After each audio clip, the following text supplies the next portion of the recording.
Oke, Assalamualaikum warahmatullahi wabarakatuh. Selamat pagi semuanya. Nah, untuk hari ini kita belajarnya secara asinkronus dulu ya. Nah, untuk hari ini kita akan melanjutkan materi terkait karakteristik pembelajaran abad 21. Nah, sebelum kita mulai materi, ada beberapa hal yang ingin saya sampaikan terlebih dahulu. Yang pertama itu adalah terkait tugas dan UTS. Terima kasih bagi yang sudah mengumpulkan dan sudah submitted. Itu sedang masih saya olah dan saya proses. Tapi secara umum terkait tugas diskusi itu saya suka sekali dengan topik bahasan dan hasil-hasilnya. Nanti kalau misalkan untuk pertemuan selanjutnya nanti baru akan kita bahas lebih lanjut dan kemudian untuk nilainya ditunggu saja. Nanti mudah-mudahan bisa secepatnya saya selesaikan.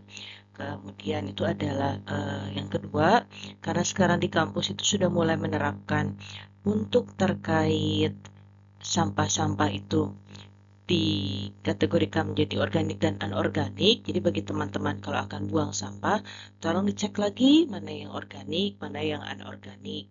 Jadi misalkan teman-teman habis jajan seblak nih pakai styrofoam, kemudian ada sisanya. Nah, sisa makanannya langsung saja dibuang ke bagian yang organik. Tapi untuk styrofoamnya nah, bisa langsung ditaruh di anorganik. Kalau misalkan mau lebih ideal lagi, teman-teman bisa misalkan katakanlah habis beli jus atau misalkan beli minuman teh jumbo misalnya. Nah, kemudian habis minum, katakanlah minumannya nggak habis. Nah, kalau mau ideal banget, teman-teman bisa buang dulu sisa airnya ke tempat sampah. Nah, kemudian, sorry, bukan tempat sampah, maksudnya mohon maaf ke kamar mandi. Nah, habis itu kita basuhlah bekas minum tersebut, gelasnya, gelas plastiknya dengan air putih. Kalau sudah, baru kemudian kita buang ke tempat sampah yang anorganik. Jadi itu kalau misalkan mau ideal. Jadi mau dicek kembali, jadi tidak sekedar buang ke organik anorganik, tapi tidak dibuangnya dengan cara yang betul. Karena kalau enggak jadi ya akhirnya mengolahnya atau memilahnya jadi dua kali. Jadi ya silakan dicek kembali. Oke, kita melanjutkan materi. Jadi itu yang tadi ingin saya sampaikan. Kemudian mari kita melanjutkan materi dari yang kemarin teman-teman sudah UTS, gitu ya. Jadi mohon maaf saya belum sempat untuk mengeceknya. Nanti mudah-mudahan saya bisa segera menyelesaikannya. Jadi saya baru sempat mengecek untuk tugas diskusi. Nah, kemudian teman-teman kemarin sudah UTS terkait teror belajar, kemudian karakter peserta didik, kemudian juga menganalisa dari film. Nah, jadi bagi teman-teman yang sudah punya nilai diskusi dan kemudian nilai UTS, berarti sudah ada dua aspek nilai. Tinggal yang nanti untuk UASnya, gitu ya. Oke, untuk hari ini kita akan diskusi atau membahas terkait karakteristik pembelajaran abad 21. Jadi kita sekarang abad 21, di mana kita sudah mulai banyak terkait digital, kemudian juga kita sudah mulai banyak sekali model-model pembelajaran. Nah, jadi kita yang di masa menuju era society 5.0 atau masyarakat 5.0 yang katanya benar-benar masyarakat yang terdigitalisasi dengan literasi digital yang baik, itu kira-kira seperti apa? Itu hari ini akan kita bahas. Oke, kemudian kita bisa lihat kenapa kita perlu adanya pembelajaran abad 21 atau kenapa pembelajaran abad 21 mulai digaungkan gitu ya. Jadi karena sudah ada kata-kata fenomena disrupsi. Jadi disrupsi itu maksudnya adalah adanya gangguan-gangguan, distraksi-distraksi karena adanya gawai, kemudian itu dan sebagainya sehingga pembelajaran itu tidak selalu berlangsung dengan mulus. Sehingga ada beberapa hal ini, misalkan belajar tidak lagi terbatas pada paket pengetahuan terstruktur, namun ada belajar tanpa batas, kita bisa continue. Kemudian pola belajar menjadi lebih informal, kita bisa pilih belajar apa yang kita sukai. Kemudian juga kita bisa keterampilan belajar mandiri berperan penting, jadi kita bisa belajar sendiri apa sih yang kita sukai, keahlian apa yang ingin kita kuasai, dan belajar dengan sumber-sumber yang cukup banyak ada di internet dan di luar sana.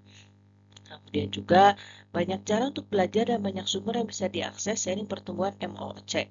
MOOC itu adalah Massive Open Online Courses atau kursus-kursus secara online. Teman-teman misalkan apakah ingin belajar masak, kursus fotografi, kursus content writer dan sebagainya, kita bisa tinggal cek ke internet dan mengikuti kursus-kursus tersebut. Jadi memang pada saat kita dengan berbagai internet dan gawai dan media sosial dan lain sebagainya yang tersebar dan berada di luar sana, kita bisa manfaatkannya dengan baik untuk kegiatan pembelajaran. Oke, kemudian di sini proses pembelajaran hanya mengandalkan buku paket dan guru menjadi salah satunya sumber utama menjadi sulit karena kita butuh pemanfaatan big data. Big data ini kita bisa ambil dari internet, makanya kenapa sekarang pembelajarannya deep learning, karena dengan deep learning kita butuh banyak big data. Dengan big data kita jadi perlu meningkatkan literasi sehingga analytical kita juga terlatih. Nah, di sini berfokus kepada materi penting, namun fokus kepada pengembangan keterampilan belajar juga jadi lebih penting. Peserta didik harus belajar caranya melacak, menganalisis, mensintesis, mengubah dan mendekonstruksi, bahkan menciptakan dan bagian pengetahuan kepada orang lain.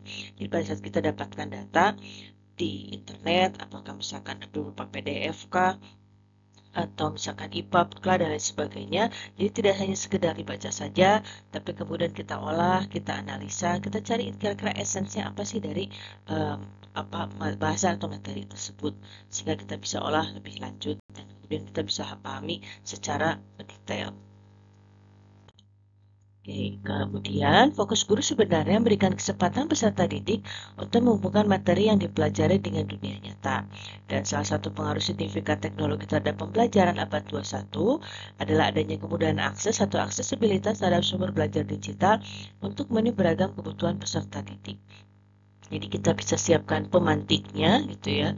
Misalkan bahasan apa kita pelajari hari ini, misalkan apakah tentang teori belajar, misalkan perkembangan anak, ataukah misalkan disabilitas pada siswa, misalkan kita ciptakan pemantiknya, kemudian kita minta para siswa untuk mencoba mencari data tersebut dan menganalisisnya. Dan itulah kenapa akhirnya ada teknologi dan sehingga hanya belajar pada satu sumber sehingga akhirnya kurang. Karena kita ada data yang mudah diraih dan dibaca di luar sana dan kemudian kita bisa kembangkan jadi media pembelajaran.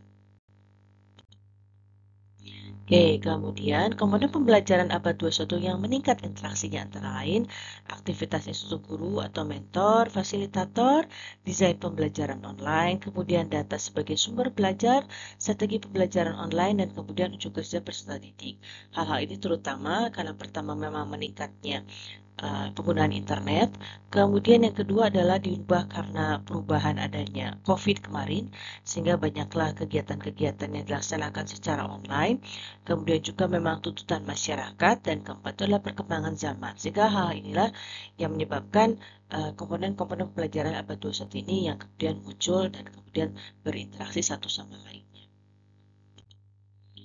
Oke, kemudian hal yang lain itu adalah fenomena abad 21 adalah adanya pergeseran kebutuhan sumber daya manusia yang menggeser SDM berketerampilan tingkat rendah dengan pekerjaan SDM berdaya kreativitas tinggi. Di sini juga sehingga perlu adanya kreativitas sehingga para guru perlu mengembangkan HOTS dan juga adalah habit creation. Jadi memang dengan adanya internet, kemudian ada AI dan lain sebagainya, jadi memang banyak juga merubah hal-hal yang ada di luar sana di masyarakat yang kita anggap kemungkinan tidak tergantikan, ternyata kan tergantikan. Sekarang sudah ada misalkan beberapa coffee shop misalkan yang pakai robot. Kemudian juga kemarin ramai di Cina ada pabrik handphone yang keseluruhannya itu adalah robot dan AI. Jadi tidak ada manusia di dalamnya. Jadi who knows mungkin di masa depan para guru juga digantikan dengan AI atau misalkan para pustakawan akhirnya menjadi robot. We don't know karena itu mungkin masa depannya seperti itu. Jadi untuk mengatasi hal tersebut, jadi kita sebagai para pendidik sebaiknya meningkatkan HOTS-nya atau higher order thinking skill-nya. Bagaimana seseorang bisa berpikir, bisa menganalisa, sehingga mereka bisa menciptakan sesuatu yang unik, yang out of the box, sehingga bisa bersaing dengan para robot ini, itu maksudnya. Jadi makanya kita perlu punya kreativitas yang baik dan kemudian punya tingkat analitikal yang baik juga. Oke, kemudian beberapa keterampilan penting abad 21 antara adalah berpikir kritis dan penyelesaian masalah. Di sini untuk critical thinking dan problem solving, peserta didik perlu dibiasakan untuk berpikir analitis, membandingkan berbagai kondisi dan menarik kesimpulan untuk dapat menyelesaikan masalah. Ada juga selanjutnya ada kreativitas dan inovasi, tadi sudah disampaikan. Kreativitas dan inovasi kunci pertumbuhan bagi negara berkembang. Itu dengan kreatif sehingga punya daya juang yang baik, kemudian juga punya daya nalar yang baik sehingga karena berpikirnya tidak hanya pada satu aspek saja tapi dari berbagai aspek. Jadi kenapa kita perlu kritis apalagi dengan berbagai disrupsi, dengan berbagai kondisi, kemudian gelora masyarakat, tuntutan perubahan zaman dan lain sebagainya. Nah, hal itulah yang menyebabkan seseorang harus punya kemampuan berpikir yang baik, nalarnya juga dilatih gitu. Jadi tidak hanya sekedar mengandalkan AI atau apa namanya hanya pada ChatGPT gitu ya dan sebagainya. Jadi perlu ada pemikiran yang jauh lebih panjang hanya daripada sekedar bertanya atau bikin prompt di AI atau ChatGPT itu maksudnya. Oke, kemudian pemahaman lintas budaya atau cross cultural understanding. Di sini keragaman budaya Indonesia sangat penting dipahami oleh peserta didik. Saya pengenalan keragaman budaya lintas negara. Peserta didik harus memiliki sikap toleransi dan mengakui eksistensi dan keunikan dari setiap suku dan daerah yang ada di Indonesia. Dengan cross-cultural understanding, kita saling memahami dan tidak saling menjudge. Apalagi ada yang namanya stereotyping atau kita menggolong-golongkan dengan hal-hal yang negatif, katakanlah misalkan orang Sunda ini males, kalau orang Batak galak misalnya. Nah, hal tersebut itulah yang perlu kita kurangi sehingga kita menghormati satu sama lain. Kemudian komunikasi literasi informasi dan media gitu. Jadi seseorang perlu punya literasi yang baik dan nalar yang baik. Jadi kita nggak sekedar percaya berita hoax kayak misalkan katakanlah besok nanti akan hujan emas katakanlah ya atau misalkan nanti tahun sekian internet padam semua ya, itu kan berita seperti itu. Atau sempat juga ramai waktu itu di media sosial tanggal sekian jam sekian bumi akan apa namanya berakhir gitu dan sebagainya. Terus saya ditunggu oh ternyata enggak ya mungkin salah ya gitu. Nah, jadi dengan punya literasi yang baik dan nalar yang baik, jadi bisa memilah kira-kira data ini bisa kita gunakan atau tidak. Jadi kita bisa cek ini hoax atau tidak dan sebagainya. Jadi kita bisa pastikan ini data yang mana dan bisa kita manfaatkan yang mana yang memang baik dan bermanfaat dan mana yang hoax. Oke, kemudian kata kompetensi yang lain adalah komputer dan literasi teknologi jelas. Literasi digital, bagaimana memanfaatkan, menggunakan hal-hal terkait gawai dan kemudian hal-hal digital untuk menggunakannya dengan baik sehingga kita bisa mencari informasi dan menggunakan informasi tersebut untuk hal yang lebih baik dan bermanfaat. Dan juga karir dan kehidupan, life and career skill, peserta didik akan berkadang berkarir di masyarakat, di mana dia kerja merupakan orang-orang yang mandiri, suka mengambil inisiatif, pandai mengelola waktu dan berjiwa kepemimpinan. Jadi dengan aspek-aspek ini, punya kemampuan literasi, punya kemampuan nalar yang baik, punya literasi digital yang baik, dan kemudian bisa mengolah informasi yang baik, juga punya kemampuan untuk mengolah atau memanage diri dengan baik. Dan itulah beberapa kompetensi yang sebagai dimiliki di abad 21 ini. Nah, kemudian keenam jenis keterampilan tersebut bisa dijadikan orientasi pembelajaran abad 21. Jadi selain kita memberikan informasi, kita juga membentuk karakter dan kemudian kita juga men-shape gitu atau mencoba membentuk para siswa-siswa ini agar punya keterampilan-keterampilan tersebut. Dari 6 keterampilan yang tadi bisa kita sederhanakan menjadi 3. Ada keterampilan belajar dan inovasi, untuk berpikir kritis dan memecah masalah, komunikasi, kolaborasi, kreativitas, kemudian literasi digital, informasi media dan TIK, kemudian keterampilan dalam karir dan kehidupan melalui sikap luas. Jadi kita bisa lihat balance ya. Jadi dari segi sosialnya ada, personalnya ada, kemudian dari segi pemikiran juga ada. Jadi komponen-komponen ini sebaiknya dimiliki oleh setiap orang sebagai keterampilan di abad 21. Oke, nah sehingga dengan karakter-karakter tersebut di abad 21 sehingga pada saat melakukan pembelajaran tidak hanya selalu one way. Makanya kenapa kita ada diskusi, kenapa ujian atau tugas perlu adanya HOTS atau higher order thinking skill, tidak selalu LOTS lower order thinking skill atau MOTS middle order thinking skill. Jadi orang itu dicoba untuk punya decision making yang bagus, problem solving yang cepat, kemudian juga daya analitik yang baik. Nah, kita bisa cek di sini untuk ciri pembelajaran abad 21 sebagai berikut, melibatkan aspek keterampilan abad 21 dan menyelesaikan setiap permasalahan. Kita buat pemantik, kita berikan waktu kesempatan untuk berdiskusi, dan kemudian mengambil kesimpulan. Itu salah satu bentuk keterampilannya, jadi untuk berpikir kritis. Selanjutnya, berkolaborasi dalam belajar dan bekerja dengan beragam individu dari berbagai suku, etnis, maupun agama.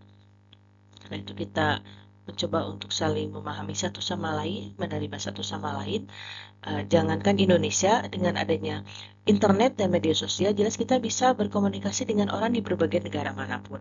Apakah misalkan Singapura kah, apakah Jepang kah, dan sebagainya. Jadi kalau kita masih punya pemikiran rasisme dan sebagainya, jelas kita akan sulit untuk berkomunikasi dengan orang lain dan negara lain. Kemudian mengedepankan sikap saling menghormati dan dialog terbuka dengan komunitas. Penanaman nilai integritas di tengah keberagaman bangsa dan budaya sebagai bentuk keragaman masyarakat global, dan kemudian pembelajaran adalah student center atau pada peserta didik. Jadi itu ciri pembelajarannya. Jadi ada konsep digitalnya, ada konsep humanisnya, kemudian juga ada konsep decision learning dan kemudian analyticalnya, dan konsep kebersamaan. Jadi itu beberapa konsep yang kita bisa lihat dan kita bisa terapkan pada suatu kegiatan belajar mengajar.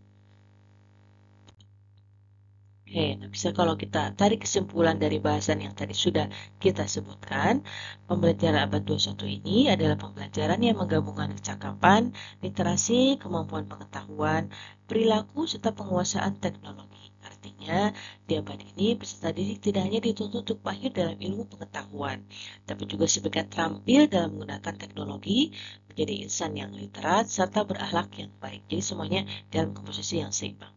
Itulah mengapa kompetensi harus dimiliki di abad 21 disebut sebagai 4C, atau ada creativity and innovation, kemudian collaboration, communication, dan critical thinking dan problem solving.